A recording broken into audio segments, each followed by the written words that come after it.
ሰላም ጣናይ ሃበለይ ክቡራት ሰማዕትና ሎሙውን ከም ወትሩ ዝተፈላለዩ ዜናታትን ጸብጻባትን ሒዝናልኩም ቀሪብና ኣለና ክሳብ መወዳእታ ምሳና ክትጸንሑ ብኽብሪ ንዕድም ኣብ ክልል ኣምሓራ ምስ ሻዕብያ ንዋጋዕ ኣለና ክብል መንግስቲ ብልጽግና ገሊጹ መንግስቲ እቲ ክልል ነዚ ዝበለ ብፍላይ ኣብ ከባብታት ጎንደር ሓይልታት ፋኖ ብርክት ዝበሉ ከባብታት ከተማታትን ምቁጽጻሮም ስዒቡ እዩ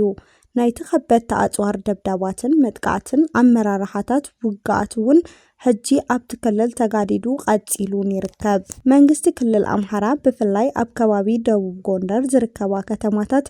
ዞዋታትን ምቁጽጻር ስዒቡ ኣብ ዘውጽኦ መግለጺ ንዋጋዕ ዘለና ምስ ሻዕብያን ወያነን እዩ ክብል ገሊጹሎ መንግስቲ ክልል ኣምሓራ ብፍላይ ኣብ ከባብታት ጎንደር ዝርከባ ከባብታት ዞባ ፋኖ ተቆጻጺሮምዎ ምህላው ስዒቡ ዘውጽኦ መግለጺ ድማ ንዋጋዕ ዘለና ምስ ሻዕብያን ወያነን ዝበለ ኮይኑ ኣብዚ ቀነ መንግስቲ ብልጽግና ኣብ ሰሜን ሸዋ ወሎን ዝኣመሰሉ ከባብታት ሓያል ውግእ ንምክያድ ኣብ ከባቢ ደቡብ ጎንደር ዝነበረ ሰራዊት ምስ ሓቡ ስዒቡ ሓይልታት ፋኖ ዝተፈላለዩ ዞባታትን ከተማታትን ከም ዝተቆጻጸሩ ተፈሊጡሎ ኣብቲ ዞባ ዝርከቡ ኣመራርሓታት ቀደም ክብል ነቲ ከባቢ ለቂቆም ከም ዝወጹ ተሓበረ ኮይኑ ውሑዳት ድማ በቲ መጥቃዕቲ ከም ዝተቀተሉ ተገሊጹሎ ኣብ ከተማ ደብረታውር ካብ ዝተካየደ ናይ ተኩስ ምቅያር ብተወሳኺ ምስ ባህር ዳርን ወሎን ጎንደርን ዘራኸቡ ጎደናታት ብሓይልታት ፋኖ ከም ዝተታሓዙ እዩ ተገሊጹ ነዚ ስዒቡ ብልጽግና እቲ ክልል ንዋጋዕ ዘለና ምስ ፋኖ ጥራይ ዘይኮነስ ምስ ሻዕብያን ወያነን ምዃኑ ህዝቢ ክፈልጠና ዝብል መግለጺ ዘርጊሑ ዝርከብ ሕጂ ኣብ ክልል ኣምሓራ ኾነ ኣብ መላእ ኢትዮጵያ ዝካየድ ውግኣት ኣመራርሓን ሎጂስቲክ ካብ ኣስመራን መቐለን ዝቐርበሎም ክብል እቲ ናይ ኣምሓራ ብልጽግና መግለጺ ይቕጽል እዚ ከምዚ ኢሉ ከሎ ናይ ሰሜን ኣንፈት ዝግበር ናይ ሰራዊት ብልጽግና ምንቅስቃስ ከም ዝቐጸለ እውን ተሓቢሩሎ ኣብ ከባቢ ደቡብ ትግራይን ኤርትራን ዘሎ ሰራዊት ኤርትራ ብዝምልከት እውን ካብ ነበርቲ እቲ ከባቢ ሓበሬታ እንዳውጹ ይርከቡ ኣብ ዝሓለፉ መዓልታት ናብ ከባቢ ደቡብ ትግራይ መንግስቲ ብልጽግና ሰራዊቱን ኣጽዋራቱን ይንቀሳቀስ ከም ዘለዎ ተጸብጺቡ እዩ ብፍላይ ካብ ዝተፈላለዩ ከባቢታት ኦሮሚያ ሓይሉ ብምትእኻብ ዝካየድ ዘሎ ምንቅስቃስ ቀጺሉ ይርከብ መንግስቲ ብልጽግና ንመንግስቲ ኤርትራ በወራር ግዛኣተይ ተቆጻጺርካ ኣለኻሞ ለቂቕካ ውጻእ ዝብል መግለጺ ምስ ናይ ዝቐና ወታደራዊ ምንቅስቃስ ሓቢሩ ዝረአ ኮይኑሎ ነዚ ሰሙናዊ ኩነታት ብዝምልከት እውን መንግስቲ ኤርትራ ሕወሓትን መብርህን መልስን ኣቕሪቦም እዮም ሕወሓት ካልእ ደማዊ ኩናት ንምኽፋት ሰራዊቱን ኣጽዋሩን የጸግዕ ከም ዘሎ ብምግላጽ ካብ ተግባራቱ ንክቁጠብ ንመንግስቲ ፌደራል ሓቲቱሎ መንግስቲ ኤርትራ በወገኑ ናይ ብልጽግና ክሲ ብምንጻግ መልሲ ምሃቡ ዝዝከር እዩ እዚ ከምዚ ኢሉ ከሎ ኣቶ ገዱ አንዳርጋቸው ምስሪዮት ዝተባሃለ ሚድያ ኣብ ዝገበርዎ ቃለ መሕተት ሰራዊት ኤርትራ ኣብ ደብረታውር ዝገበሮ ምስክርነት የብሉን መካናይት ሻዕብያ ካብ ሰራዊት ኣድሒንና ክብል እውን ገዱ አንዳርጋቸው ገሊጾም እዮም ሻዕብያ መካናይዝ ድሒዙ ክሳብ ደብረታውር ክበጽሕ እንተዘይሕግዘና ነይሩ ሓይልታት ትግራይ አዲስ አበባ ማዕተው ነይሮም ክብል ሚኒስቴር ጉዳይ ወጻኢ ነበር ኢትዮጵያ ገዱ አንዳርጋቸው መስሪዮት ኣብ ዝገበሮ ቃለ መሕተት ገሊጹ ይርከብ ናብ ዝቕጽል ዜና እንክንሰጋገር ኢትዮጵያ ሚስጥራዊ መሰልጠኒ ማእኸል ዓለም ዳዕመ ሰሪዕ ከም ዝሃነጸት ምቅልዑ ስዒቡ ካብ ሴኔት ኣሜሪካ ከቢድ መጠንቀቕታ ተዋሂብዋ ኢትዮጵያ ኣብ ምዕራባዊ ደቡባዊ ክልል ቤንሻንጉል ጉሙዝ ሓደ ሚስጥራዊ መሰልጠኒ ማእኸል ዳዕመ ሰሪዕ ከም ዝሃነጸት ሮይተርስ ዘካይዶ ምርመራ ኣቃሊዑ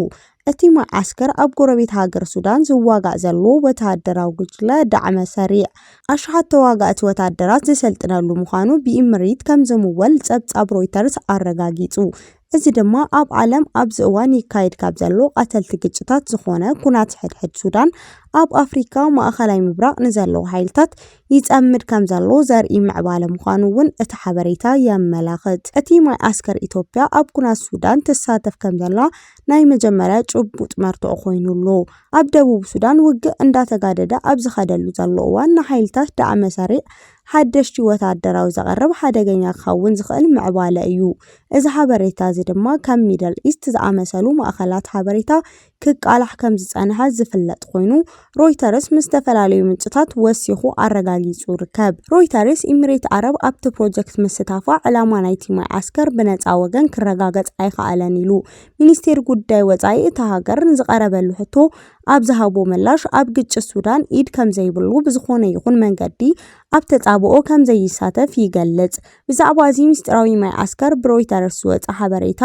ዝምልከት ቱማ ብመንግስቲ ኢትዮጵያ ኾነ ኢሚሬት ዝወፀ ርእይቶ የለን። ብዛዕባ እዚ ምስጢር ማይዓስከር ብሮይተርስ ዝወፀ ሓበሬታ ዝምልከቶም ብመንግስቲ ኢትዮጵያ ኾነ ኢሚሬት ዝወፀ ርእይቶ የለን። እዚ ኮይኑ ግን ከቢድ መጠንቀቕታ ኣብ ወንበር ሴኔት ኣሜሪካ መንግስቲ ኢትዮጵያ ኣብ ውሽጢ ግዝኣታ ኣብ ክልል ቤንሻንጉል ጉሙዝ ሓደ ምስጢራዊ መሰልጠኒ ማእከል ዳዕመ ሰሪዕ ከም ዝሃነፀት ሮይተርስ ድሕሪ ምሕባሩ ኣብ ወንበር ሴኔት ኣሜሪካ ጂም ሪች ንኢትዮጵያን ኢሚሬት ዓረብን ሽብራዊ ስያመ ከይወሃቦም ብከቢድ ኣጠንቂቁ ኣሎ። ከም ዝፍለጥ መንግስቲ ኢትዮጵያ ኣብ ውሽጢ ግዝኣታ ኣብ ክልል ቤንሻንጉል ጉሙዝ ሓደ ምስጢራዊ ማእከል ዳዕመ ሰሪዕ ከም ዝሃነፀት ሮይተርስ ዘካየዶ ደቂቕ ምርመራ ምቅሉዕ ይሕበር። እዚ ማይዓስከር ኣብ ጎረቤት ሃገር ሱዳን ዝዋጋእ ዘሎ ወታደራዊ ጉጅለ ዳዕመ ሰሪዕ